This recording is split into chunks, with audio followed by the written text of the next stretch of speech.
علی بھائی ہمارے جو یہ شیعہ بھائی ہیں وہ بھی یہ بات نہیں سمجھتے. وہ تو خالی ایک موقف یہ عام طور پہ رکھتے ہیں کہ جی خالی سادات سے دشمنی تھی, اہل بیت سے دشمنی تھی, یہ تو پھر کسی کو نہیں بخش رہے. یہ تھے دنیا دار.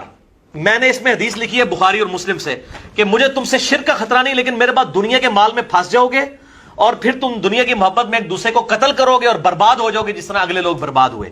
یہ آپ کا آخری خطبہ ہے. بخاری اور مسلم میں آتا ہے کہ وفات سے 1 مہینہ پہلے شہدائے احد کے اوپر آپ نے نماز جنازہ دوبارہ سے پڑھی.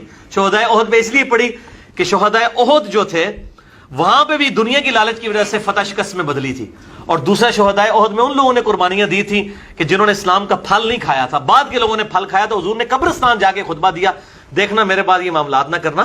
تو یہ آپ نے پہلے بتا دیا دنیا داری میں لوگ پڑ جائیں گے, سیدھی سی بات ہے. تو یہ سب کچھ دنیا کی خاطر انہوں نے کیا. اللہ کی قسم ایسے بدبخت ذلیل.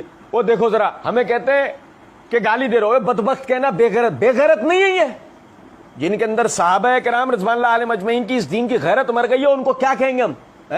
غیرت مند کہیں گے؟ بے غیرت ہی کہیں گے نا. یاد رکھو غزوات ہجرتوں کے بعد ہوئے ہیں.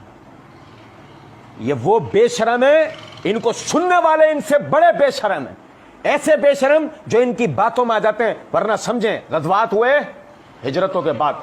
او یار سمجھو, جو لوگ ہجرتوں میں اپنا مال چھوڑ کر آئے وہ مال کے عوض کب شکستیں کروانے بیٹھ جائیں گے؟